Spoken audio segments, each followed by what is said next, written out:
안녕하세요 여러분. 오늘은 연금개혁 이후 우리가 준비해야 할 자산 포트폴리오에 대해 알아보겠습니다.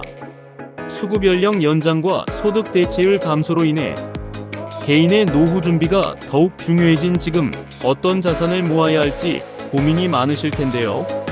오늘은 꼭 모아야 할 4가지 자산 유형을 자세히 살펴보겠습니다.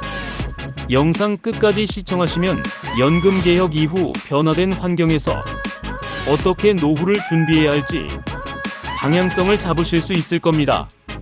첫째, 안정적 현금 흐름을 창출하는 자산. 연금개혁의 핵심은 무엇일까요?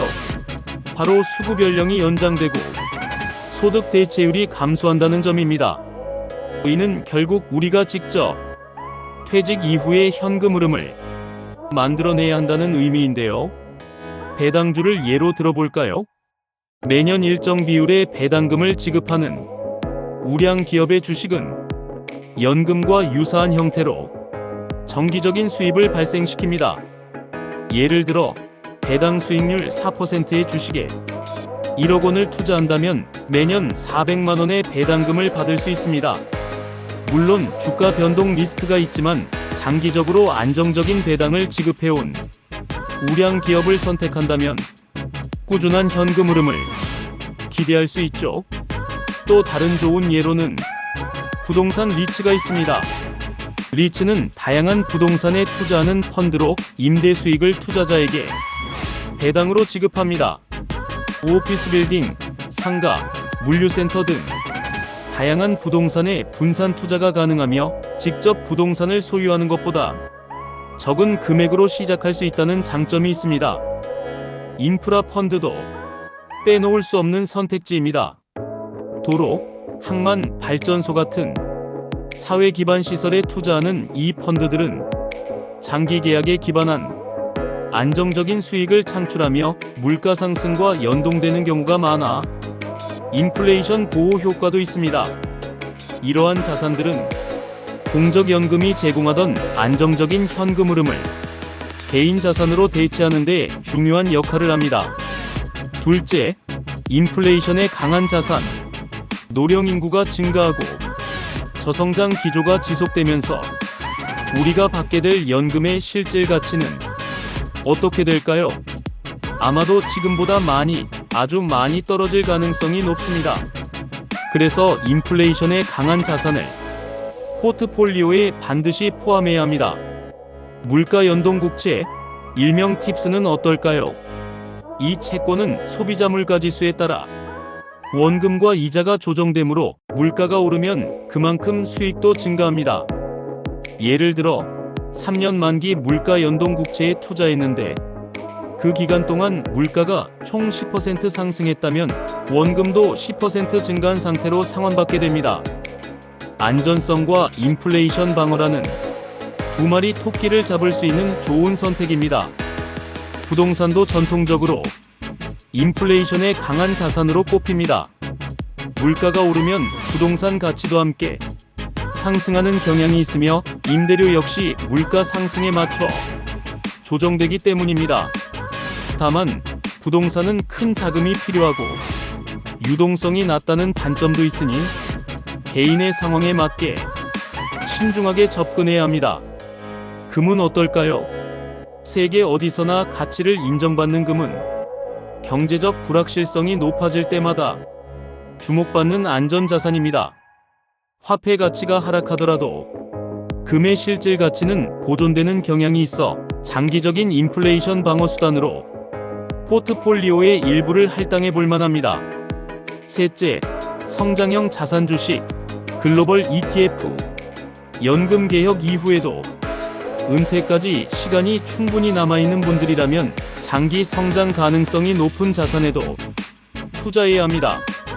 왜냐하면 자산이 물가 상승률 이상으로 성장해야 퇴직 후 생활 수준을 유지할 수 있기 때문이죠. 글로벌 ETF는 어떤가요? 미국의 S&P 500이나 전 세계 기업에 투자하는 MSCI ACWI 같은 ETF를 통해 세계 경제 성장에 동참할 수 있습니다. 역사적으로 장기 투자 시 연평균 710%의 수익률을 보여왔습니다. 1만 달러를 30년간 연 8%로 복리 투자하면 얼마가 될까요? 무려 10만 달러가 넘습니다. 이것이 복리의 마법이자 장기 투자의 힘입니다. 또한 4차 산업혁명 관련 테마 ETF도 고려해 볼 만합니다. 인공지능, 반도체, 전기차 등 성장 산업에 투자함으로써 미래 경제 구조 변화에서 오는 기회를 포착할 수 있습니다. 다만 변동성이 크므로 분산 투자와 장기 투자 원칙을 지키는 것이 중요합니다. 개별 주식 투자도 좋은 옵션입니다. 특히 배당과 성장성을 함께 갖춘 퀄리티 기업에 투자한다면 정기적인 배당을 통한 현금 흐름과 함께 자본 증식의 기회도 얻을 수 있습니다. 넷째, 절세형 자산 연금 저축, 퇴직연금. 세금을 줄이면서 노후를 준비할 수 있다면 어떨까요? 바로 여기서 연금 저축과 개인형 퇴직연금의 중요성이 부각됩니다. 연금 저축은 연 최대 700만원까지 13.2%의 세액공제 혜택을 받을 수 있습니다. 즉, 700만원을 납입하면 최대 92만 4천원의 세금을 돌려받을 수 있는 셈이죠. 이는 실질적으로 투자 원금을 줄여주는 효과가 있습니다. 퇴직연금은 어떨까요? 퇴직금을 의무적으로 받아야 하는 계좌이기도 하지만 추가로 연 1,800만원까지 납입할 수 있으며 이 역시 세액공제 대상입니다. 또한 퇴직연금 내에서 다양한 금융상품에 투자할 수 있어 포트폴리오 구성이 유연성도 제공합니다. 이런 절세형 자산의 또 다른 장점은 이연과세입니다. 수익이 발생해도 인출 시점까지 세금을 미룰 수 있어 복리 효과를 극대화할 수 있습니다.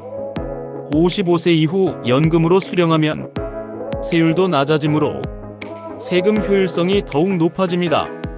지금까지 연금 개혁 이후 개인이 필수적으로 모아야 할 4가지 자산 유형에 대해 알아보았습니다. 1. 안정적인 현금 흐름을 창출하는 자산 배당주, 리츠, 인프라 펀드. 2. 인플레이션에 강한 자산, 물가 연동 채권, 부동산 금. 3. 성장형 자산, 글로벌 ETF, 성장주. 4. 절세형 자산, 연금 저축, 퇴직연금. 중요한 점은 이 4가지 유형의 자산을 개인의 상황, 즉 나이, 위험 감수 성향, 자산 규모에 맞게 적절히 조합해야 한다는 것입니다. 퇴직이 가까울수록 안정적인 현금 흐름과 인플레이션 방어에 중점을 두고 시간적 여유가 있을수록 성장 자산의 비중을 높이는 전략이 필요합니다. 또한 부채 관리도 자산 구축 못지않게 중요합니다. 퇴직 전에 고금리 부채를 최대한 상환하여 현금 흐름의 부담을 줄이는 것이 좋습니다. 마지막으로 정기적인 포트폴리오 점검과 재조정을 통해 시장 환경과 개인 상황 변화에 맞게 자산 배분을 조정해 나가는 것이 중요합니다. 여러분의 소중한 노후를 위한 자산 형성, 지금부터 체계적으로 시작해보세요. 오늘 영상이 도움이 되셨다면 좋아요, 구독, 알림 설정 부탁드립니다. 지금까지 시청해주셔서 감사합니다. 이 영상이 여러분의 노후 준비에 도움이 되었길 바랍니다. 다음 영상에서 또 만나요.